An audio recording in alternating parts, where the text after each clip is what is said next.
Appreciate it. Good morning. Good morning. It is really, really, really wonderful to see you all. Let me start by thanking you for the important work you do. There's a little fact about me that is not often in my bio, and it's that actually Upward Bound brought me to higher education. It was my introduction to Albany State University. So I know firsthand the power and the importance of the work that you all do to advance opportunity in higher education. I certainly want to applaud Maureen and others at COE for their extraordinary leadership. Let me say that this is a bit of a bridal moment for me. What I mean by that is, there's this saying, always the bridesmaid, never the bride. So I'm usually the panelist, not the moderator. So this will be new for me. I will have failed you as your moderator if I do not leave at least 20 minutes for questions and conversation from the audience at the end. So I will work very, very hard to be a good moderator and bride here this morning. I really appreciate that we are spending some time thinking about and talking about equity, diversity, and inclusion in the workforce in this venue. I think this is the right time to have this conversation with this group. As you know, conversations have already been had about whether and what kinds of post-secondary education are necessary for career success in various fields and industries. We've also had conversations on preparing students for success in the workforce, on appropriately balancing the liberal arts function of colleges and universities with the vocational function in preparing students for the workforce. And we've also had conversations in American higher education on supporting students who work, including returning adult learners. That is where especially professionals in TRIO programs have played a major role in supporting those students.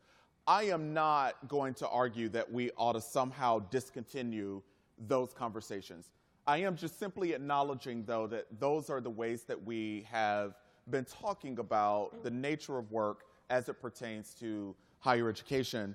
But more recently, at the USC Race and Equity Center, we are adding what I think is an important, often overlooked dimension to the national conversations about work and employment, and that is ensuring that workplaces are ready to create and sustain diverse, equitable, and inclusive workplace environments for our students. In some ways, it reminds me of the turn that the college readiness conversation has taken. Many of you who've worked in this space for many years know that the conversation used to be about, we got to get students college ready. But more recently, that conversation has shifted to focus on making sure that colleges and universities are ready to support lower income students and students who come from racially, culturally, and linguistically diverse backgrounds. It has to be readiness on both sides. So at the center, we are thinking about that same challenge and opportunity for corporations, law firms, and other kinds of workplace settings, ensuring that they are prepared to support the students whom you are preparing to enter the workforce, and ensuring that those students really have equitable opportunities for advancement and success once they enter those companies and other workplace settings. Just a couple weeks ago, we launched what we're calling the Alliance for Equity, Diversity, and Inclusion in Business. And that really brings together companies across industries all around the world to help them not only think about the value of diversity, equity, and inclusion, but how to actually roll up their sleeves in a tactical, practical way and re-engineer and reculture workplace settings to make those values really come alive. So that will be the spirit of the conversation that I'll be having and we'll be having here this morning with Rebecca, Asahi, and Dan. So let me jump right in and invite them to offer some opening remarks, and then I will come back with a set of questions for them, and I promise to leave 20 minutes for your questions here at the end. Why don't we start with Rebecca? Thank you. And thank you for teeing up that wonderful introduction. It fits, I think, exactly with what we're all been focused on and thinking about in our respective jobs. I had global public policy for Comcast, Universal, NBC, and what that means is my day-to-day job is I focus on cybersecurity, privacy, antitrust law, international issues. My mother and my children are still trying to figure out what I actually do for a living. But the summer of 2016, when we were in the middle of the presidential primaries and the election, I participated in a couple of projects that crystallized some of my own thinking and stayed with me. The first was I was part of an informal group of policy experts who were giving tech policy advice to the Clinton administration. And second, I was participated for Comcast on this Obama administration program that was led by Chicago and Penny Pritzker at the time to figure out how to prepare students for the digital workforce.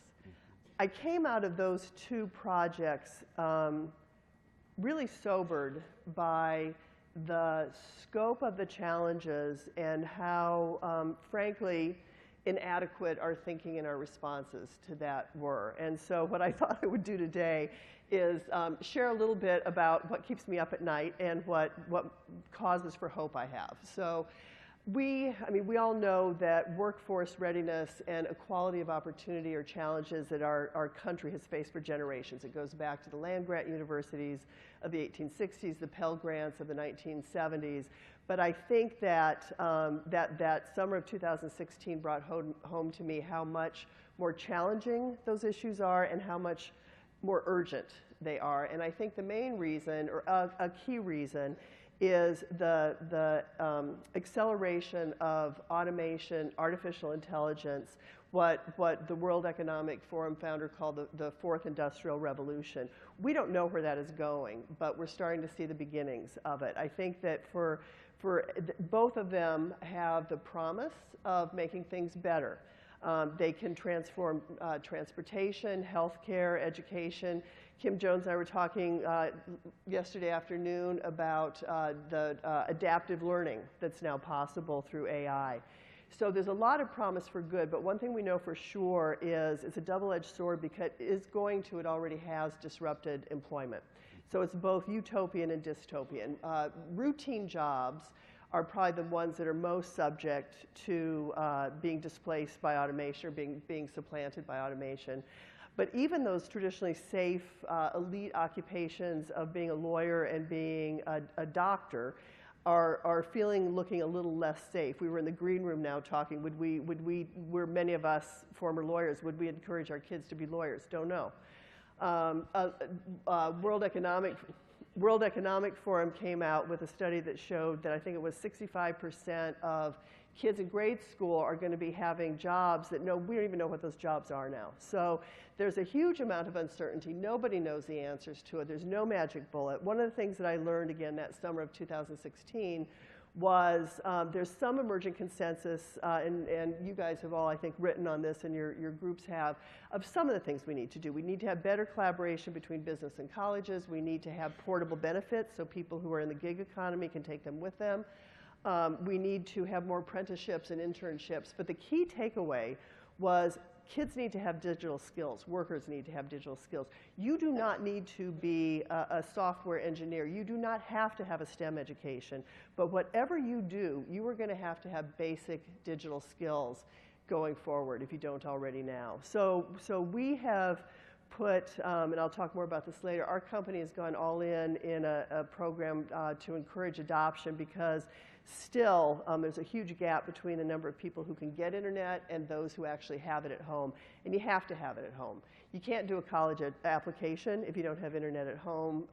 80% of Fortune 500 companies now require you submit a job application online, so you have to have internet. So we've been doing this program to encourage adoption, and we now have 8 million people in America who have gotten online because of this program. And to put that number into context, it's the population of Chicago and Detroit and Denver and Atlanta and Seattle all combined that we have gotten to cross the line. So that is, that's where we are putting our efforts.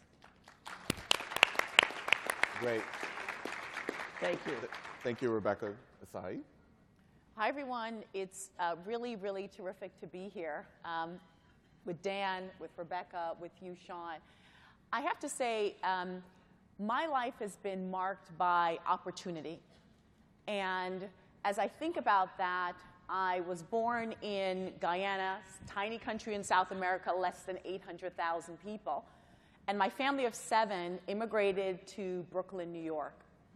And on the path that led me to Goldman Sachs 13 years ago, through studying in high school in Japan, through going to Swarthmore College undergrad, not far away from Franklin and Marshall, and then ultimately on to Columbia Law School, were 2 key things. One thing is educators, educators, educators, and a very strong mom and dad, but educators. Educators whose dreams for me were bigger than my dreams were for myself. And their belief in that led my idea and dream for myself to grow. So I was pumped and excited when the alarm rang at 4 a.m. this morning. I was telling Maureen to get here from New York to talk with each of you and to have a dialogue with each of you, because I'm invested in what you do, and we in Goldman Sachs are invested in what you do. The second thing is scholarship and opportunity that led me on this path. We all know that talent is everywhere. But what we also know is that opportunity is not. And collectively, we're trying to change that, and we're trying to reframe that, and we're trying to create more opportunity to more people. Now, I have to say I was honored last November to be part of the Goldman Sachs partnership class under the leadership of our CEO, David Solomon. Goldman entered 2019 with the partner class that had the largest percentage of women and the largest percentage of blacks in the 150-year history of Goldman Sachs.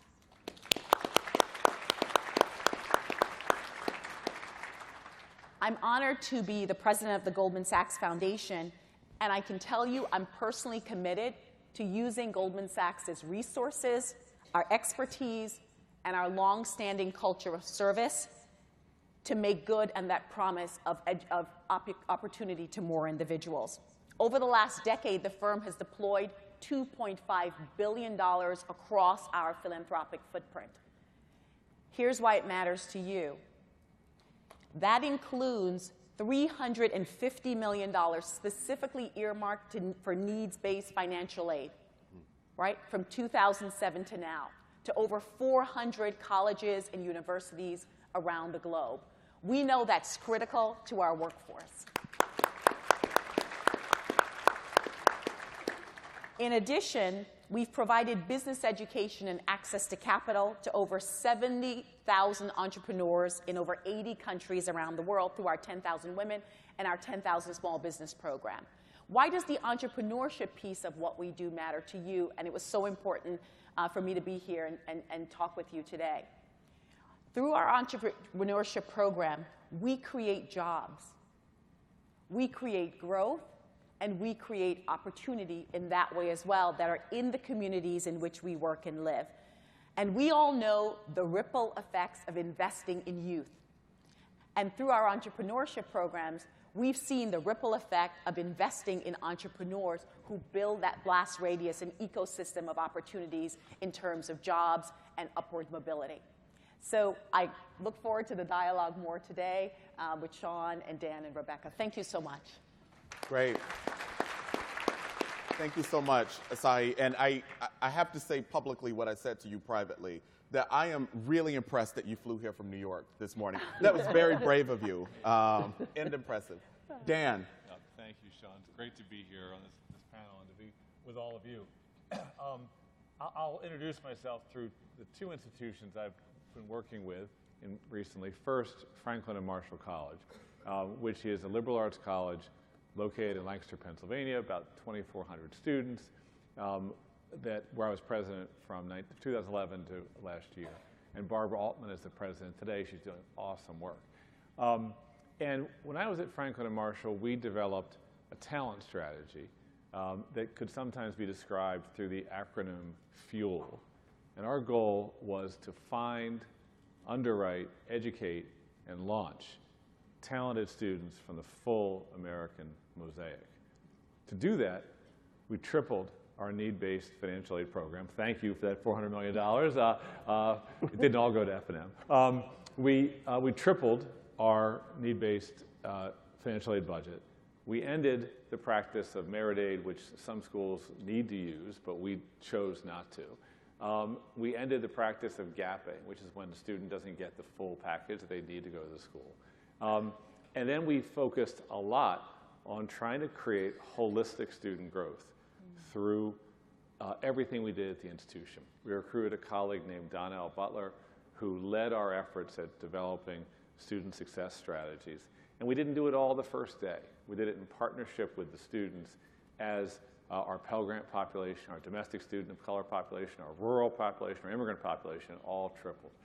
And the big headline from the Franklin & Marshall story is that a school with modest resources, we were not a $1 billion endowment place, and with a dedicated faculty and staff team, could very successfully become a much more inclusive school.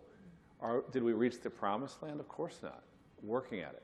Constantly trying to grease the gears of the school's many services so they were responsive to the first-gen college goer or to the student from an underrepresented community. Constantly trying to think through, what are we missing? Where do we go next? And in partnership with the students, not doing it for them, but doing it with them. And there was a lot of great work that our colleagues did. And part of the work, just a part of it that's important, was around the sort of career services. And we really took our traditional career center and collapsed it into a much bigger and more aspirational Office of Student and Postgraduate Development, where we made a promise to our students as they came in that for a decade, a 10-year zone of impact, we would work with them as they developed their interests, their exposure, their desire to network, for internships, their desire to prepare themselves for professional opportunities, for grad school. The move from being a 17-year-old to a 27-year-old has got lots of twists and turns. And we focused on student and alumni development as opposed to just calling it career services. We recruited one colleague named Sonia Elliott, who really built both pipelines to the private sector so we could share but also learn what we needed to do. And then secondly, Sonia helped us develop an approach where we could really meet every student where they were, especially our first-gen college goers. And the success of Sonia's work and Donnell's work, a colleague named Beth Throne, who oversaw the Office of Student Postgraduate Development, and then the faculty, all the different colleagues in student life, all together, we made it a kind of a campaign, a talent strategy. There's talent in every community. We all know that.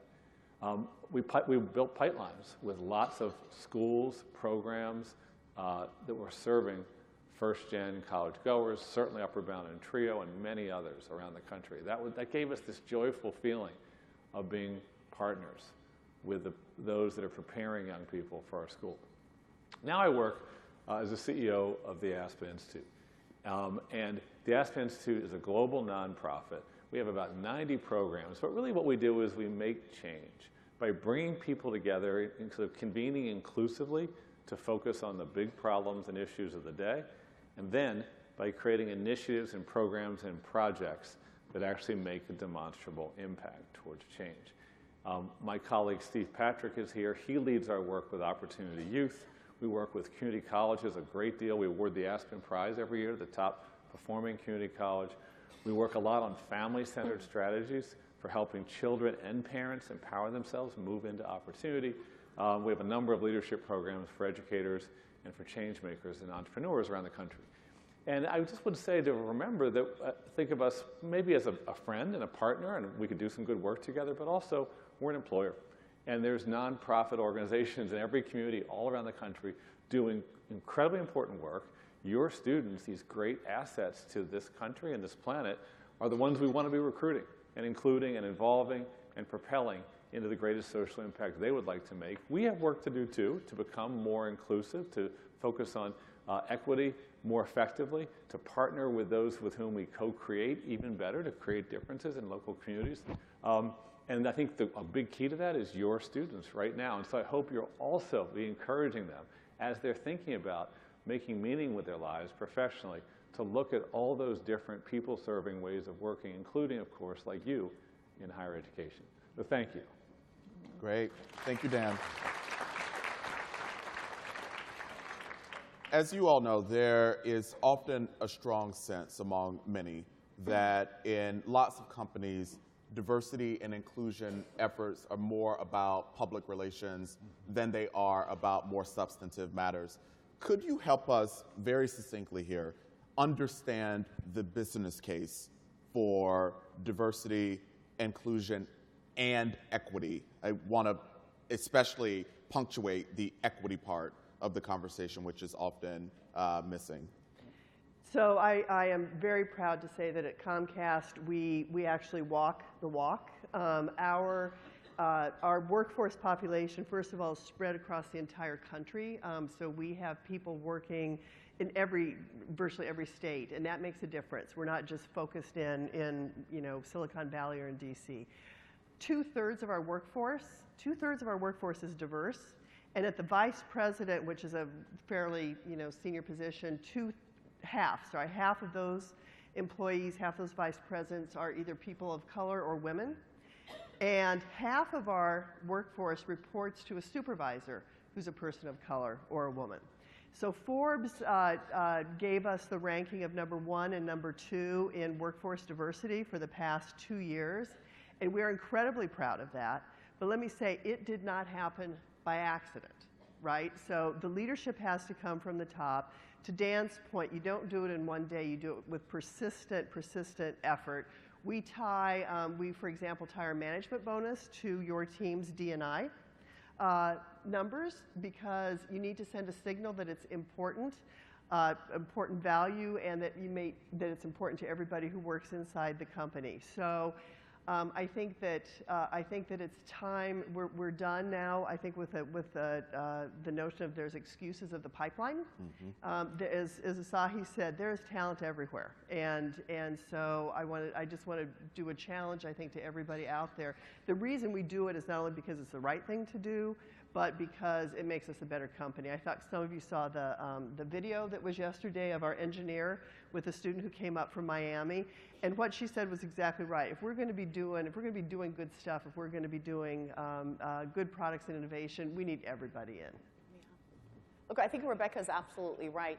Tone from the top is critical, and you have to partner that tone from the top all the way through the organization, that it doesn't get lost somehow at the middle of the organization. What I would say is we do what we track, right? So I would ask corporations, do you have a goal, and are you tracking against that goal? And what we did at the firm is we have a goal, we publish that goal, way to hold yourself accountable there when other people know what it is, and then we track against that goal. That's how you really make progress in it. So it's beyond marketing material and all of that, is am I seeing it in the numbers? Now, Shaun, you're right in terms of the business case for diversity. That business case has been proven time and time again, right?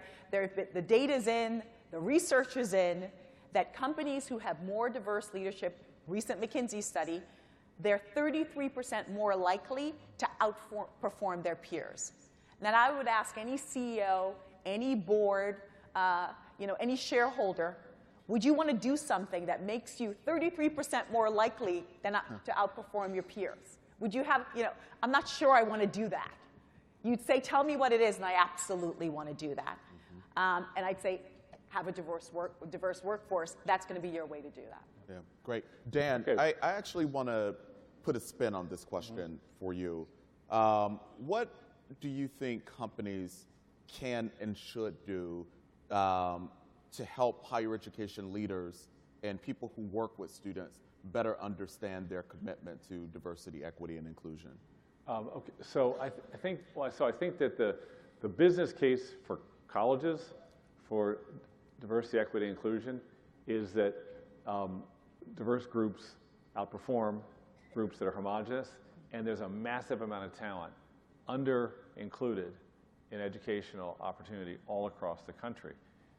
Franklin and Marshall College is a better school for all students because of our talent strategy, point one. But two, our Pell Grant students performed at or above the school level in every category, including higher graduation rates some years, higher representation in Latin honors some years, many more national fellowships. Our applications went up from 5,500 to 9,500 through this talent strategy. Our ranking went up because the first-gen college goers were retaining at a higher level, and we're graduating at the same level, and we're all getting jobs, all of them. So I never actually felt that the business case for Franklin and Marshall College was anything other than let's be true to our goal of being the best school possible. That requires going out to recruit talent where it is and then tailoring the educational experience to cultivate talent well. So then to your question about from there, I think we as education leaders have to do a better job getting out to the private sector to share with them who our students are, what they bring to the table, to have a theory that we can explicate that demonstrates the talent that our kids have. I mean absolutely academic achievement, but also those critical qualities of persistence, drive, motivation, resilience, curiosity, and commitment to something bigger than your own life. Those are assets in any workforce. And I know for a fact that those qualities are overrepresented in first-gen and low-income communities and communities of color. Those are talent qualities that we in higher education need to understand better and then go to the private sector and the government sector and the nonprofit sector and make sure we're making our case. So I put the responsibility on us a little bit to go out and be advocates for our kids, our schools, the communities our kids come from, the pipelines and programs and schools that feed kids to us. That we have to go out and proselytize and push the private sector. That's the first big point. Secondly, I think we can help the private sector understand the millennial and post-millennial generations. And we have a lot of expertise about how our students experience community, how they organize themselves to get work done, how they multitask all the time in all these different ways, how they live technology like a fish in water. We have to owe it, it's up to us to take those qualities, our knowledge of those qualities to that employer community and actually partner with them so that they can develop some success strategies for acculturating new graduates into the workforce in a way that responds to who these kids are. And third, and last thing I'll say, I guess, for now, is that there's a big focus in corporate America on purpose, the purpose of the corporation. You just saw the Business Roundtable come out with this giant statement that all the CEOs signed on to. We realize we have a purpose that's about something in addition to delivering value to the shareholders. Absolutely. Well, guess what? These kids that you're working with are the carriers of that purpose. They bring so much to a corporate culture that's looking to extend the reach of a company to far more than just shareholder value. And so, but it's up to us to advocate for our kids to get them to get the shot they've earned. Great. Yeah. Thank you. Very insightful points. This audience knows really well that part of the imperative for higher education is to create as much opportunity as possible through access and getting more students from lower income families and more students who are racial and ethnic minorities into college. That's part of it. But the other part of it is ensuring that they have the necessary support to thrive and succeed once they've enrolled, and that getting students to college and through college are equally important. I would say some version of that is also true in workplace settings, right? That so much emphasis has been rightly placed on numerically increasing representation at various levels, including at those incredibly impressive levels that you talked about, Rebecca, in the leadership. That's really important. But let's talk for a moment about workplace culture and climate. Say a bit about what undermines corporate efforts to achieve and sustain diverse and inclusive and equitable workplace environments. What are some of the things that really present challenges to actualizing the inclusion part of a workplace setting, not just the diversity part? Moi? Well, we can go in any order.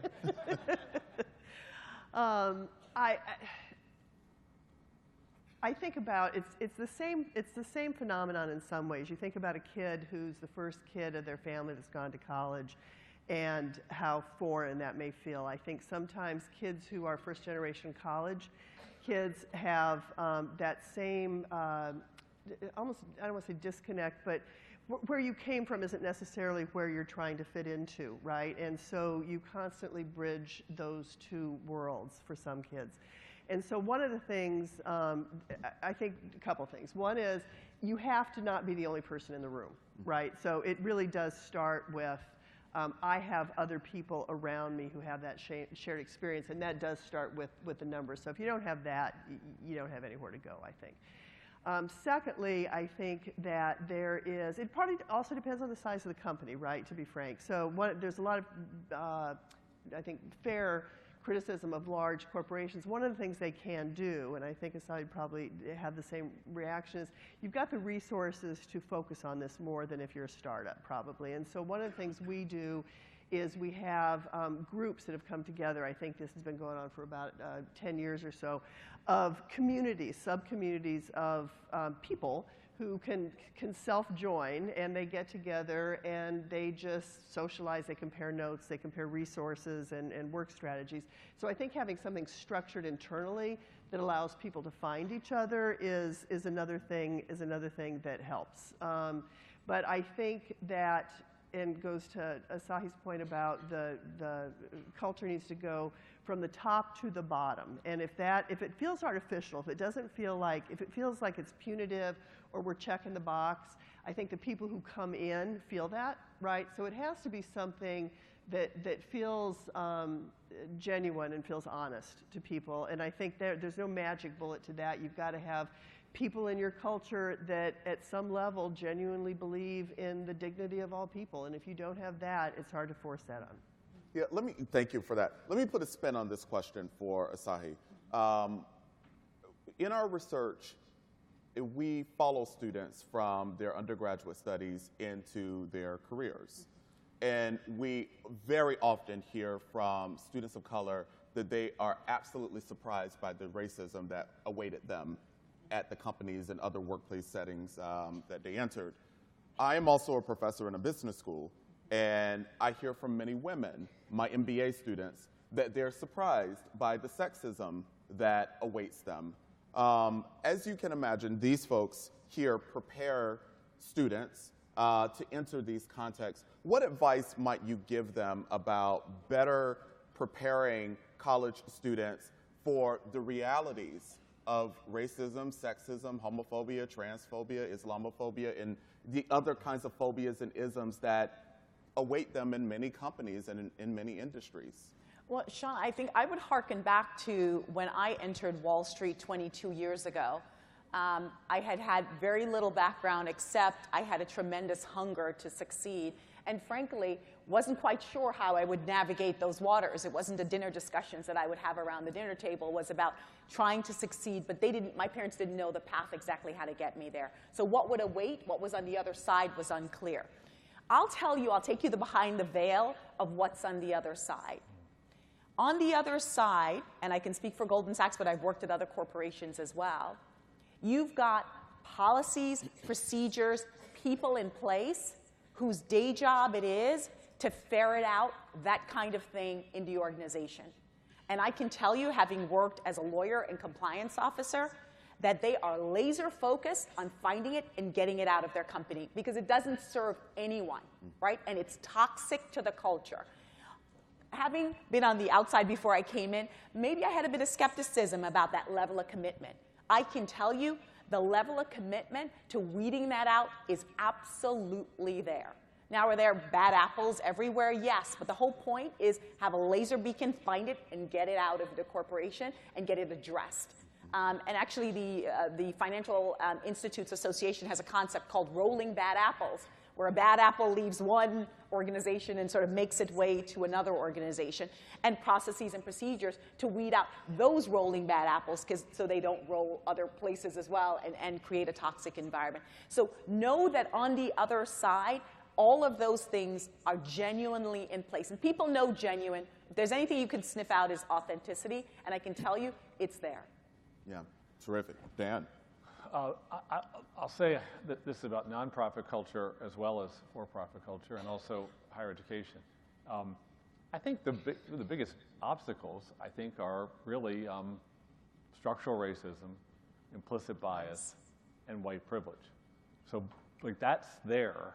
Those aren't theoretical possibilities that an organization, for some great reason, might be exempt from.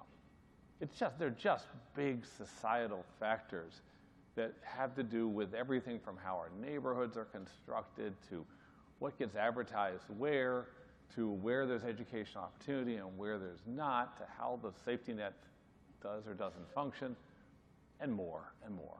The words we use. I don't think anybody, no matter what group we might identify with as a part of our identity, is exempt from these forces and factors. So I think at some level, trying to have an inclusive and welcoming conversation to do the hard work.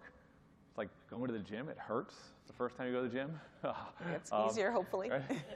It's not safe space, it's brave space, but to try to bring the conversations out into the open with each other in a spirit of trying to connect and change systems and structures and practices that do need changing.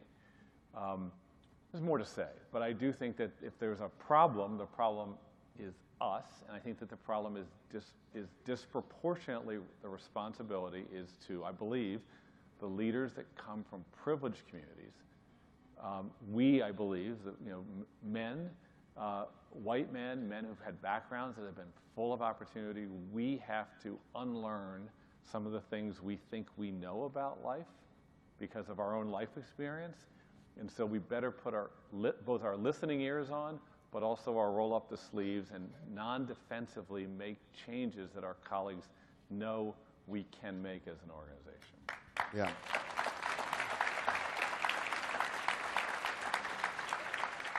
I really appreciate those important points. Dan, as my very brilliant grandmother used to say, you are definitely walking down my street. So the points that you made are, I think, spot on. Thank you. And were this a different audience, I would be making the exact same arguments that, the responsibility is really on us as leaders in different organizations and companies and so on to adapt and to change, to be more inclusive, right? But let's take just a moment to talk to this audience, given where they sit and the work they do in preparing students. I am interested in your perspective, right, on how might, again, they help students understand the realities of workplace culture that likely awaits them in many industries. Because I am afraid that, these well-intended, hardworking colleagues do so much to prepare students for college completion and to enter the workforce, but yet those students get there and they're just sort of punched in the face immediately by these kinds of things that no one, really gave them a heads up about. So, and Asahi and Rebecca, you may have some ideas too. I'll just say one thing. I think that college communities are networks, and that networking our students to recent graduates from all backgrounds, and then people a little bit older from all backgrounds, and even to some of the parents of students that are perhaps working in different industries, that the building networks so that part of what you're doing to launch your students into success is helping them have a toolkit for how to get mentors and a set of role models from like different stages of a career, and then actually really teach our students the art of going and finding potential mentors within a company and a work community, but also in the field outside of the work community, really to try to build the networks. And we did that with our Office of Student and Postgraduate Development at FNM, a great deal. Also, Sonia Elliott, I mentioned before, really was quite confident in her role as, she would call it providing tough love to students, about trying to really have no nonsense and practical conversations that were respectful, that were grounded in the students' hopes and aspirations, so she knew them, but then also to say, here's some things you're going to encounter, and here are some ways to, who you can talk to come back to work on this together.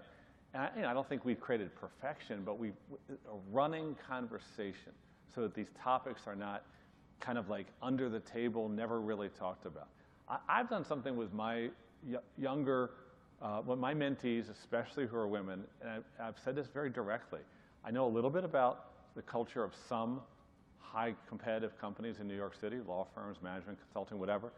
And I've told them, when you get invited to these happy hours, I really think you should think twice about who you actually take a drink from and if you actually take a drink. And I've said this to men too, but I've had examples of my mentees calling me saying, what do I do? Like, I'm getting hit on at work.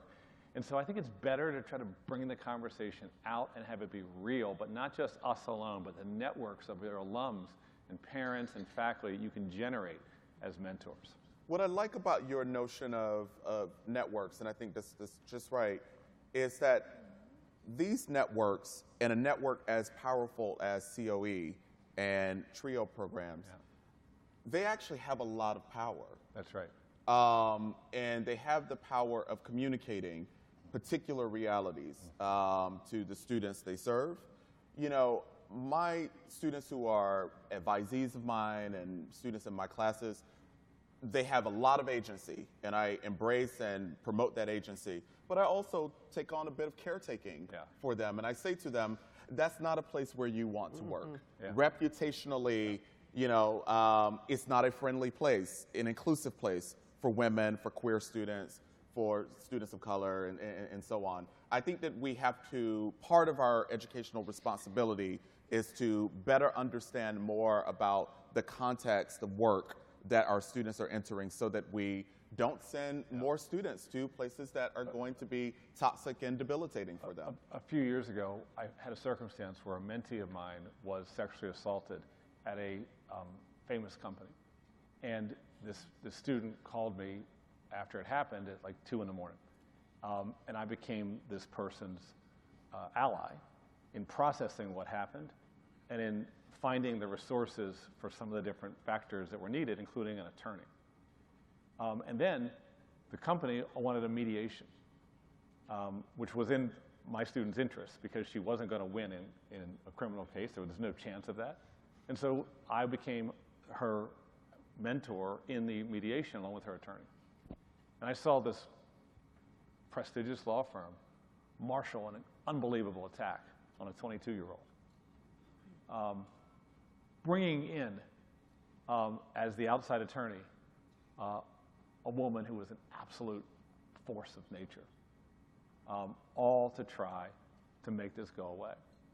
And the reason I joined in this was partly because it was my student, mainly that, but also I wanted that company to see a senior vice president at Georgetown University in that mediation ready to be informed about how they carry themselves. And it worked out as best it could, better than it would have. But it did actually matter. It doesn't me as a person that Georgetown University's senior vice president was sitting in that mediation in front of all those partners standing by the 22-year-old. So we have to be advocates for our kids too, because when you're taking on injustice, racism, and sort of benign racist indifference or sexist indifference, you're taking on giant forces. And the students do need the support of the people they trust, who they've met in their educational journey.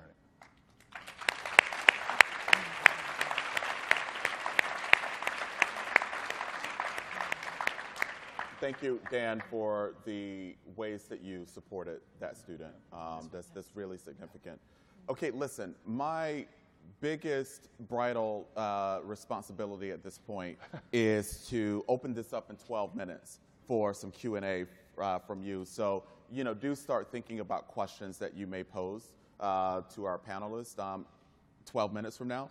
Meanwhile, I have a question specifically for Asahi, and then I will end with a specific question for Rebecca. I watched this really wonderful interview that you gave. I saw it on YouTube. I don't get all my news from YouTube, let me just say, but I saw this interview, right? And you made a really compelling set of points.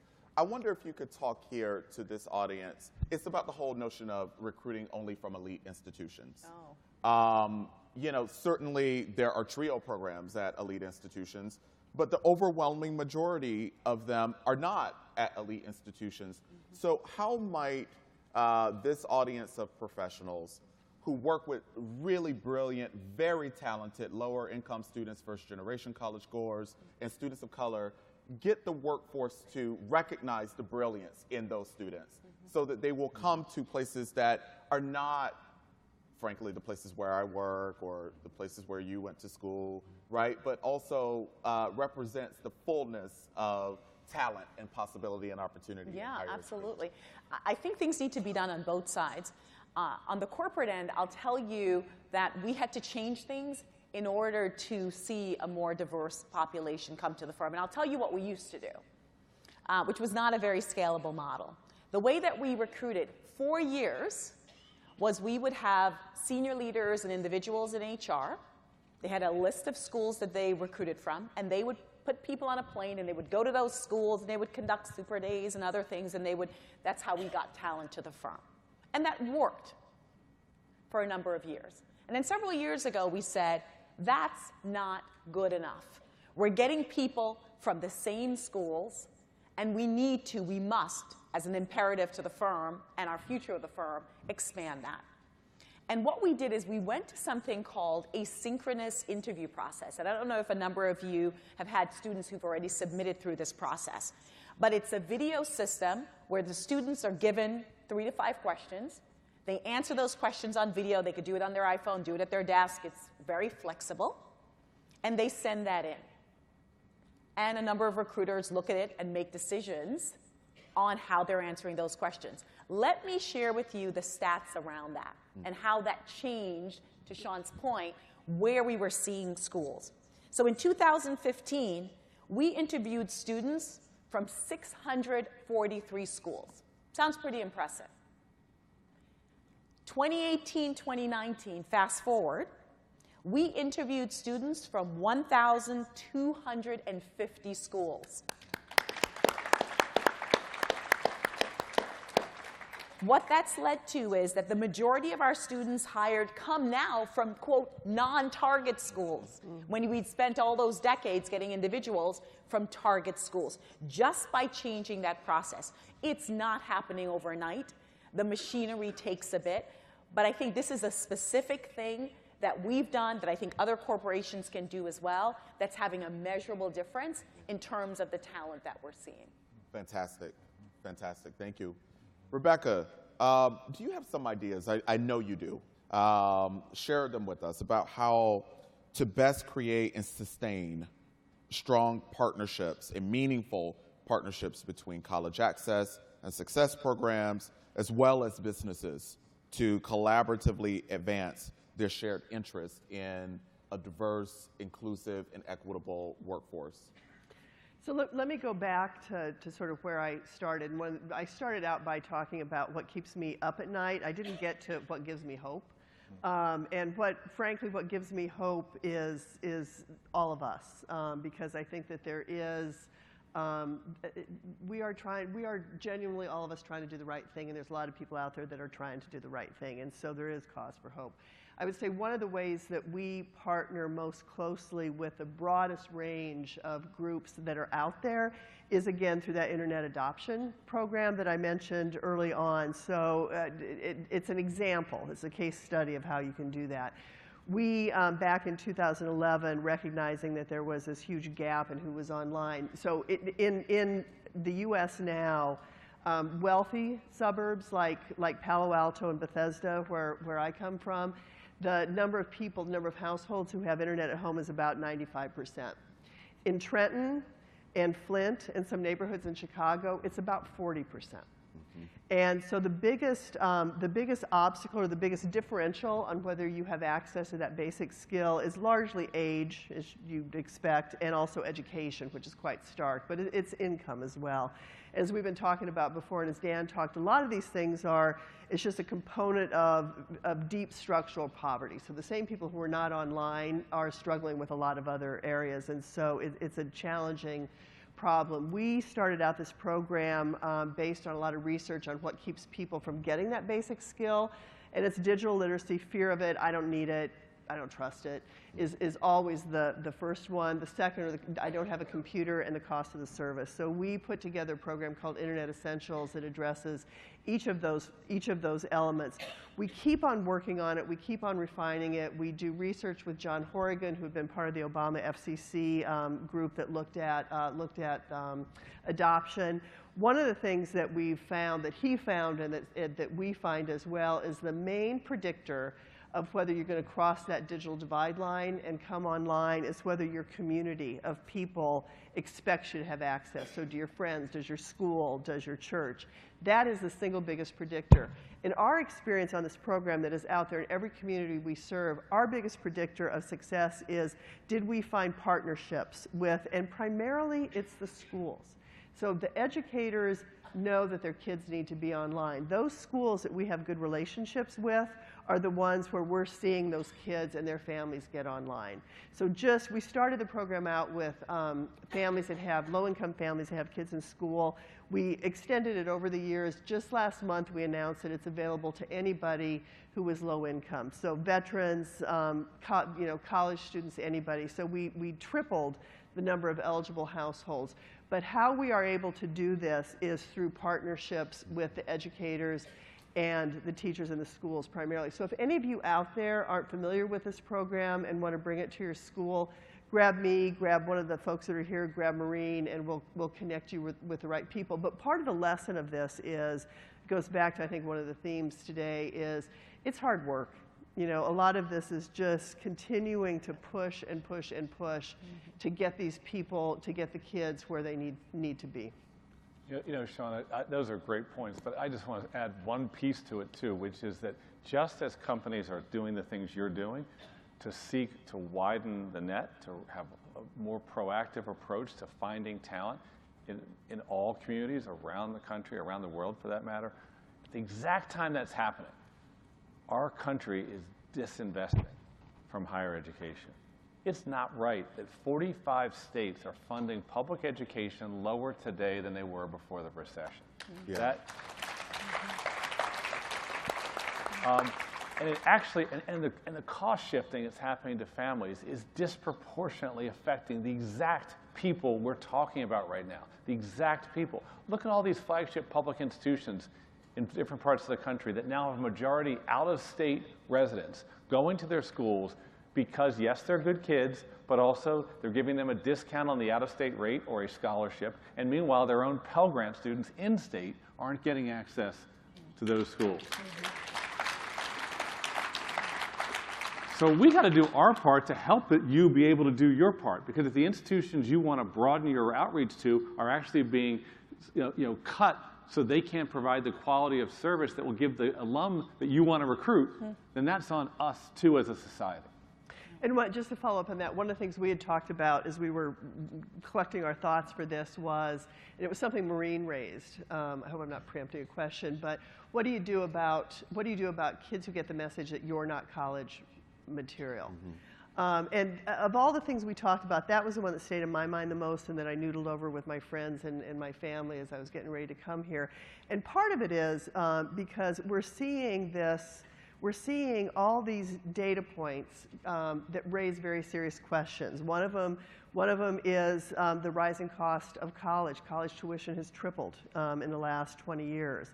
The number of people who enter college, only half of them graduate after 6 years. And if you're coming out with debt, that is an extraordinary problem. And we're not sure that the colleges are actually ready to teach the kids for the modern economy. And so it got me to thinking about, well, are we overselling this? And then I spent Labor Day reading a report out of the Aspen Institute. This was something that Amy Gantz and Melissa Carney had done. It was a wonderful study. I didn't make it through the whole thing, but they talked about, they showed a chart that showed the weekly earnings of kids with high school educations versus college educations. 1977, the gap is about, my chart is here. The gap is about here. Now, all it has done is do this over time. And so it's not a luxury, it's not even something we should be questioning anymore. It needs to happen. Okay, I have just one last question. Hey Siri, what's the current time? It's 10:09 a.m. Okay, great. This ends at 10:30. So we will open this up now for your questions. There are 4 microphones located here in the center of the room. If you could say perhaps to which panelist your question is directed, that would be great. And it would be especially great if you could actually ask a question. We really appreciate that. Can they also say what they do in this world when they ask a question? And Rebecca wants you in no more than 2 sentences to say who you are and what you do. Just, how do you fit into, what's your day job, or what do you think about? Why do you care? Hi, good morning. Thank you for your coming here. I have a suggestion for you. I'm Karen Kime from the University of Maine. I run the Talent Search, the Educational Opportunity Center, and the HOPE Project. Serve about 3,500 students in the state of Maine. It's a statewide program. And I have a suggestion for you. One of the disadvantages that low-income, first-generation, and disabled students have is the opportunity for paid internships. Wealthy families can afford to fly their students to your places of work so that their wealthy students are further advantaged in the workplace by having an incredible paid internship. But low-income, first-generation, and disabled students are less likely to apply because they have no means to get to your location for those internships, nor do they have the means to pay for their housing. And then that other thing, clothing, they don't have a professional wardrobe. So what I suggest to you is when you're doing your internships that you target TRIO students and provide them that transportation, housing opportunity, and a clothing allowance so that you can see how incredibly talented that pool of energized and determined students would have for your associations. Thank you. Yep. That is such compelling advice. I'm actually going to work it into a question. No, that was not a critique, really. I really appreciate that you put this on the table because it's really important. So I went to a small, historically black public university in the mid-90s. And in my junior year, there were 7 of us at the entire university who did internships. There were so few that we can count them, right? So I do know that internships, really tend to be a gateway to longer-term, larger relationships with companies. So can one of you maybe talk about, some ways to diversify the internship pool for companies? I can talk to you one example that we have at Goldman Sachs, and thank you for the suggestion. I'm going to make sure I take that back. But one of the things that we did several years ago, and to my knowledge, I think we're the only one who does it. We have a historically black college summit, and while that's not all populations, it's that geared towards historically black colleges and universities, where we take those students who are interested in working at the firm and bring them to Goldman Sachs, where they can see a trader work, a banker work, a lawyer work, see the trading floor, the organization, and then be put towards a pipeline if they're interested into our internship program. So that's one example of that sort of targeted outreach, understanding that being subsidized to come and be able to see that experience that could then lead into an internship program. But I take your very good point.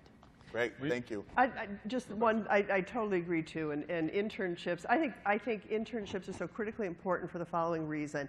You can get all the book learning you can in a school, but so much of that success I remember being a like young lawyer, and I got all my memos right and everything, but what I needed was to get out in the meetings and see how does a lawyer talk when they're in the meeting? What do they do? How do they act?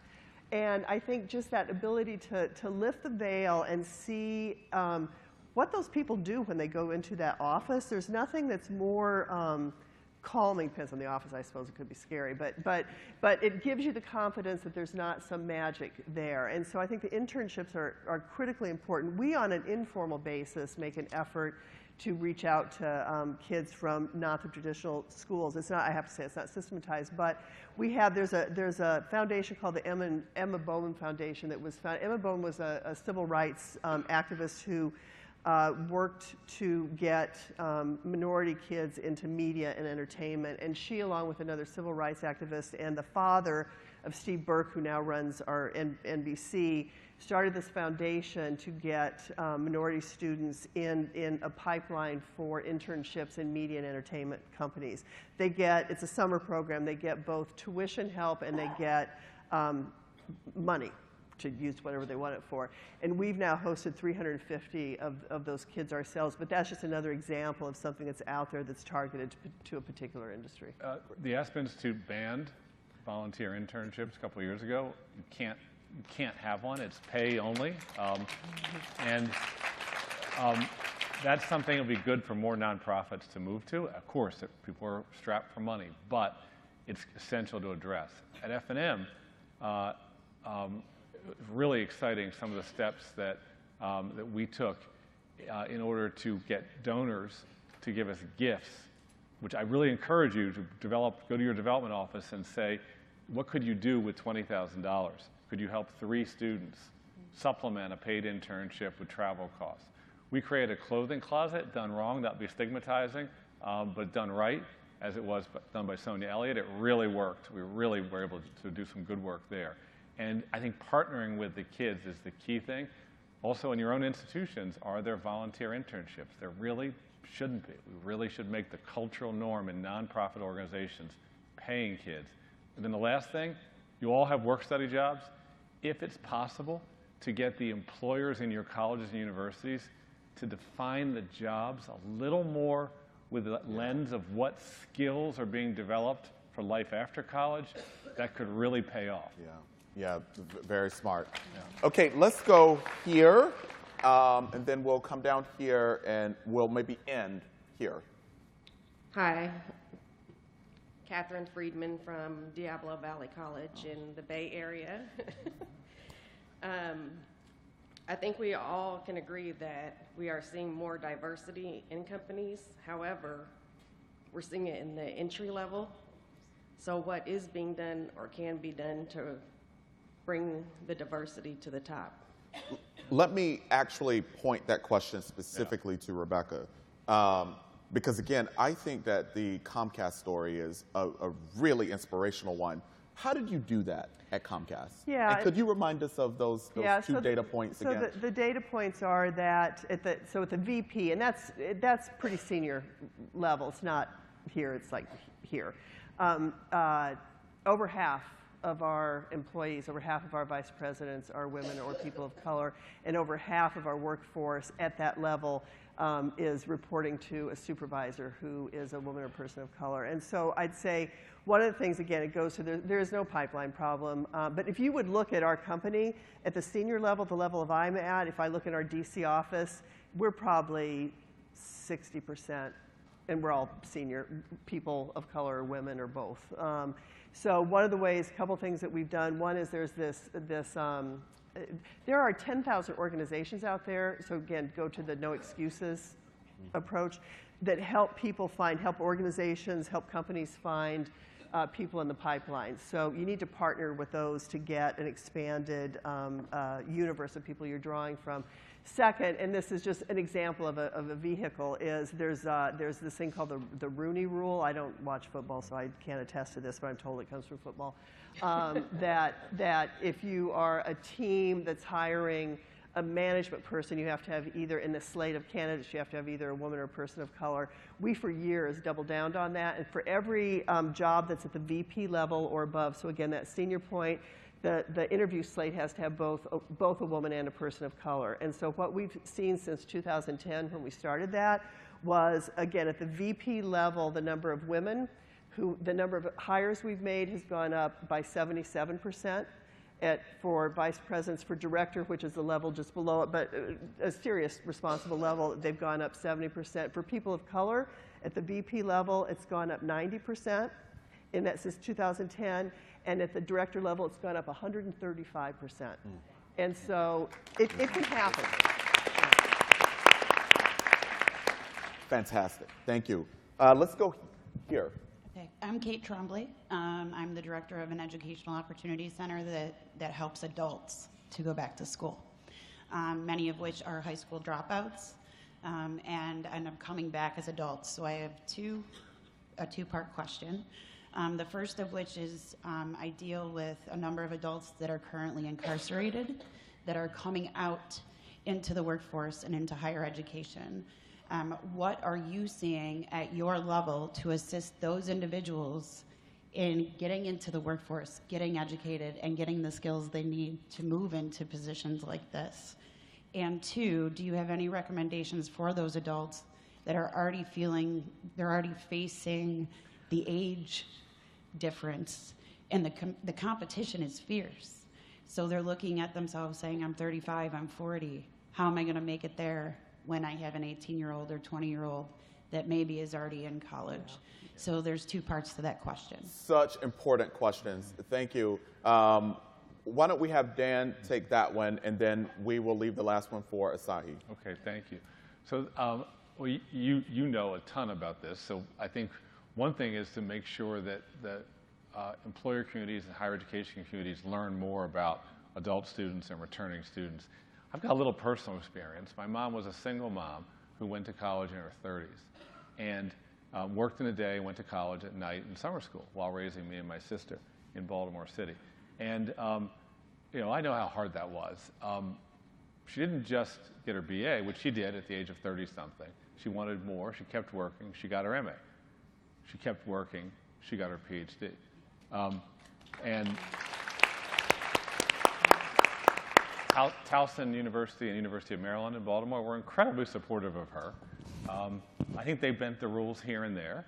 And she wrote the first book about prostitutes in the American West. She actually shaped the field of history and wrote 3 or 4 more books about women in the West. The reason I say it that way is that those returning students, just getting through each day is a struggle. But the payoff, in addition to their being able to have more resources to live their lives independently, care for their families, is that feeling that they're developing what's great inside of them, and that our countries benefit when more people get the opportunity to develop their talent, is that the overall country comes to understand itself better, because there's certain perspectives or ways of knowing that we won't get if we don't include people that haven't been on sort of like the straight path that's very understandable to people. And so it takes the commitment, I believe, of the country to understand that those prisoners returning home have got so much to offer. And by the way, that's why it's great that finally we can use Pell Grants, but we can only use them in 64 schools in prison. We need to make Second Chance Pell the Yes. universally applicable. Yes.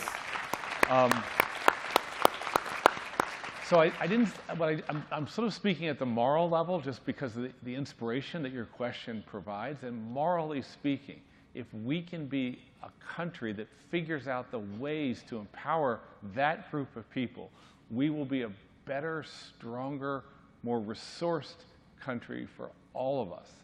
And there is work we have to do in higher ed, I'm sure, to make sure that we're developing both skill-building programs and degree programs and partnerships with a variety of types of adults in transition. Thank you. Terrific. All right, our final question. Thank you.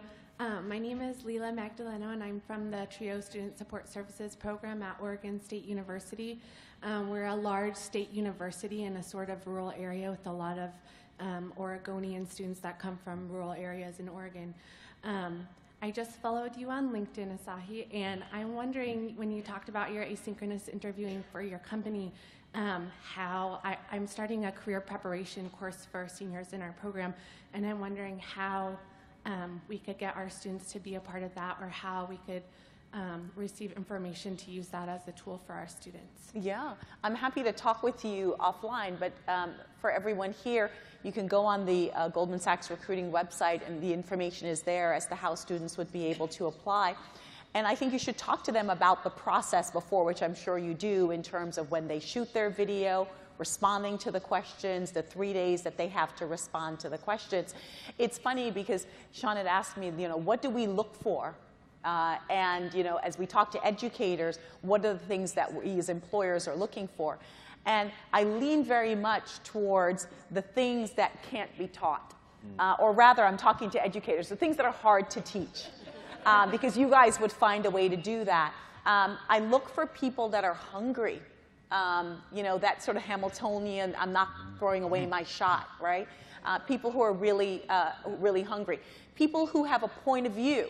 You want people with opinions and ideas and innovation. That's what's going to drive corporations forward. And at senior levels, people know that, and they have a homing beacon for that. It's great to be able to know Excel and spreadsheets. But you also have to have a sense of ownership, that they're conveying this as they're doing the interview, that you own the issue. You want someone that's not going to think just narrowly about it, but we need people that are going to think more broadly around the issue. And then integrity is absolutely, absolutely critical, and that sense of purpose. The number of people, and to Dan's point, that I speak to on a daily basis that want to do more than trade stock or bring IPOs to market or do M&A. They want to feel a sense of purpose around what they're doing. And we want that, because that's what's going to propel Goldman Sachs and other corporations forward as well. So to the extent that in that interview process they can convey some of that, I think it would be extraordinarily helpful. Thank you. Absolutely. Terrific. Okay, so I won't dramatize the moment here and ask Siri. I'll just look at my watch. It says we have 5 minutes left. Are there any final thoughts that you think would be really helpful to conclude this conversation? Dan? A, thank you. Thank you. You're doing incredible work. B, I think if as demanding as everyone's jobs are, if you can take the time to lift yourself from your day-to-day work, which is so intense and so important, kids need your work so much, to connect around with who else is doing work that's in the same family of work you're doing, possibly out of higher education or in, that gives this enriching feeling that you're connecting to this broader set of fellow travelers all trying to develop the best, most inclusive, fair, free, just, equitable society we could possibly create. And today, after this, I called up the president of City College of Chicago, Juan Salgado, because that place is so influential. It's so incredibly important. And I just want to go meet him and see what they're doing. And then I'm going to see Arnie Duncan, because he's working to stop gun violence at the direct community level. I just want to see what he's doing. And to me, it really lifts me up to be with you or to be with people like those two. Even if I don't know them, I don't even know their work that well, to ask, what are you doing? What should I learn? How can I learn? And I think as leaders, that's part of your charge. And obviously you believe that too, because you're here being part of this great network. Great. Thank you. I invite you to share with us more what you think as corporations we could be doing better to meet your students and meet your students' needs.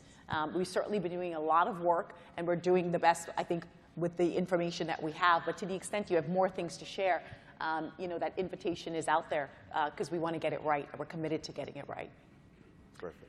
So I agree with both of those. I think that the theme that's come through today is, again, what incredible challenges there are, how urgent it is that we find some answers, but that there is cause for hope. And I think the cause for hope comes from our continuing to work together. There's no company, there's no school that's going to have a way to get us to there, but we just have to keep on doing the hard work together to take care of these kids and get them ready for what's coming. Great. And thank you. Thank you. So here's a confession. I had some anxieties about being on the other side of this assignment as the moderator. But I will say that the brilliance of Rebecca, Asahi, and Dan as panelists really made this a really satisfying experience for me. Please, let's give them a hand for their brilliance. And the bride. And the bride. Thank you. I will simply end the way that I started, and it is by thanking you for the important work that you do for millions of lower income students, students with disabilities, first-generation college goers, and students of color to truly advance opportunity in higher education. Please know from the bottom of my heart that I'm just really deeply grateful for all that you do for higher education and for our democracy. Thank you. Thank you.